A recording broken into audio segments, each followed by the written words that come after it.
Well, ladies and gentlemen, this video should not be shocking to anybody, okay? It should not be shocking to anybody. And yes, ladies and gentlemen, I am making another video. What is this, my third one now on X-Men 97? No, I did not watch the show. No, I don't care to watch a show from Disney. Hello, Eric. I hope you get another video out about me so that way you can actually make some money for the month. I find it to be hilarious that you continue to make videos on me and I make zero on you. But I figured I would give you a little quick shout out because I know you need the subs since you remade your channel. We have a headline here from Disney.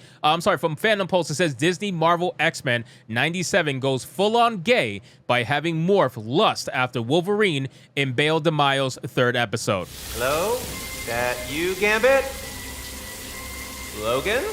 One too many redheads for you.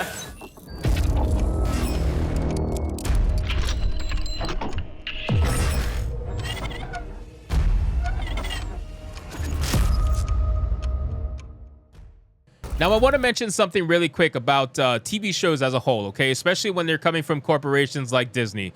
When it comes to these TV shows, they are not going to do their nonsense until the third episode. The reason why is because a lot of them are using the two-episode model. They're using the two-episode model when it comes to overall their TV show.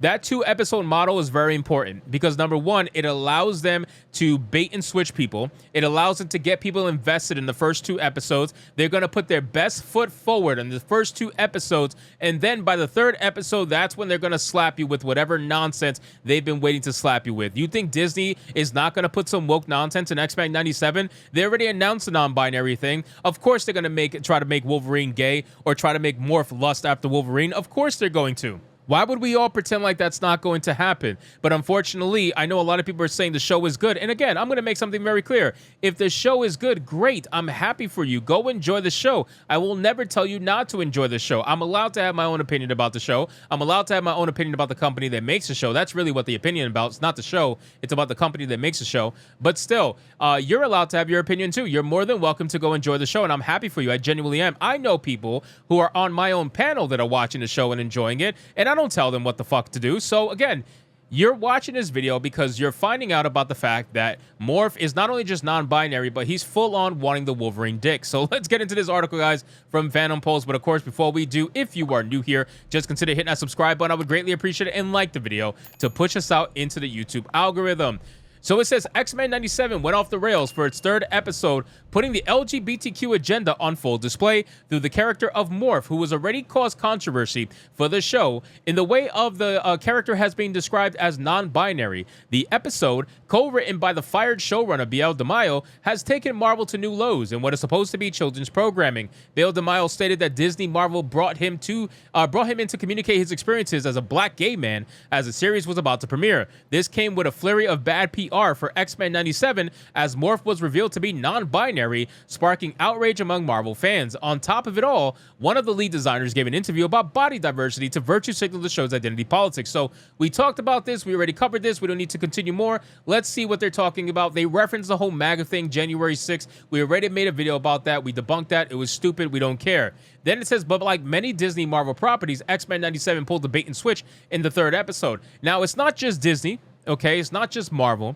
It's a lot of these TV shows that are doing that. I want to be very clear. Even though I hate Disney and I hate Marvel as much as I do, let's be honest, a lot of them do this. They do the two-episode premiere thing, and then the third episode, they want to inject whatever nonsense they usually do. Look at The Last of Us, for example. You get those two badass first episodes, and then you get the entire gay version of The Notebook, essentially. It's just not, it's not something that's going to go away anytime soon. If you're watching mainstream TV shows, just get used to it.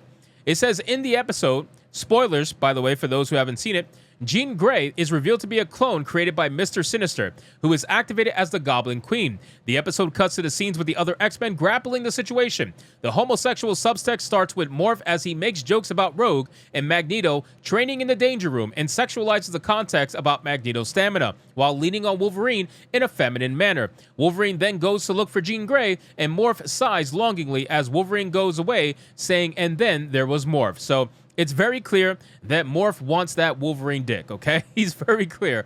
And probably what's going to happen is Wolverine might give it to him. Let's be real. Wolverine might give it to him while he pretends to be Jean Grey or something along those lines, and Wolverine does not realize that he's getting transed, okay? Like, he's getting tricked, and I'm sure that something along those lines is probably going to happen. But yes, Morph is a character that is going to be used as stereotypical gay stereotypes that they need to push into these shows, okay? They have to do it. They're going to keep doing it. Let's not pretend it's not going to happen. Everybody was saying, oh, this show is not woke. The first 2 episodes weren't woke, blah, blah, blah.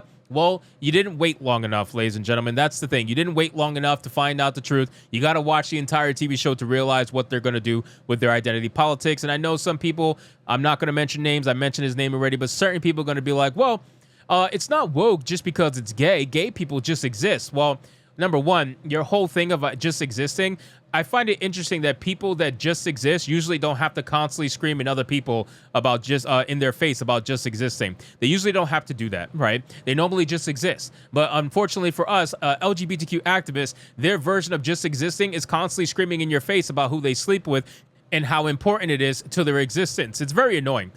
It says, even though that was subtle, it goes far more overt and worse, showing Bail DeMaio's black gay man agenda on full display as Mr. Sinister's psychic attack begins. Morph goes into the shower where there's a male who appears to be Wolverine inside. He smirks as he looks at the body. Morph then gets his claws out and says, need some help with those hard-to-reach spaces? Wow. Now that's funny. It's clear Morph means to have a homosexual encounter with who he thinks to be Wolverine in the show before the situation unfurls into the full psychic attack on the X-Men. Many of the stands of the show were mocking outraged critics were overreacting to Morph becoming non-binary, stating that it's implied with shapeshifting, which I thought was so stupid. Like, those 2 words have distinct meanings. Just because you are a shapeshifter doesn't make you non-binary, and just because you're non-binary doesn't make you a shapeshifter. That is stupid. If non-binary is synonymous with shapeshifting, then I want to see a non-binary person shapeshift in real life. If you can show me that, I will shut up. Which was never the case in 1997, as a word is a much more of a modern construct. But the outrage fandom has proved to be correct again, as yet another character in a kids' TV show has been turned into an overt homosexual in order to push the Hollywood agenda. Reaper Killer creator Joe Sontag wasn't impressed with the change, stating on X, so they waited for episode 3 of X-Men 97 to make that non-binary morph pretty much straight up gay. Well, that's what it is. Like, I'm telling you, they're always going to wait until the 3rd episode. I want that to be drilled in people's minds going forward when you're watching TV shows, especially if they are from Disney, Marvel, or any of these woke-ass studios. If you're going to say it's not woke and you've only seen the first 2 episodes, wait till the 3rd. Wait till the 4th. You're going to start seeing some stuff real quick. Other fans voiced similar disgruntled opinions on the change of Morph, who was originally portrayed as male, with no sexual overtones towards characters like Wolverine. With this being the 3rd episode, one can expect Bail DeMaio to incorporate his black gay man experience into more episodes in the future as X-Men 97 settles in and Disney Marvel becomes more comfortable making radical changes with an already hooked audience. Well, again, that's what it is, man. They try to hook you with the first 2 episodes so that you don't miss the 3rd. And then by the time you get to the 4th or 5th, they're already about to be done with their first season. That's how they do it. That's their game plan. And it's working. I'm being honest. It's working. It's working in this particular example with X-Men because people love X-Men, okay? People love X-Men. People love the characters. They always have loved the characters. And they're just looking for a good X-Men show. They thought they had it. And then now you got some gay stuff in here. So have fun with that. Hopefully the rest of the show is good. That's going to be on you to watch and enjoy because I will not be watching it. So anyway, guys, thank you so much for watching this video. I hope you did enjoy it. If you did, consider leaving me a subscribe. I would greatly appreciate it. Don't forget to like the video, comment, let me know what you thought, and I'll see you guys on the next one. Hypnotic out.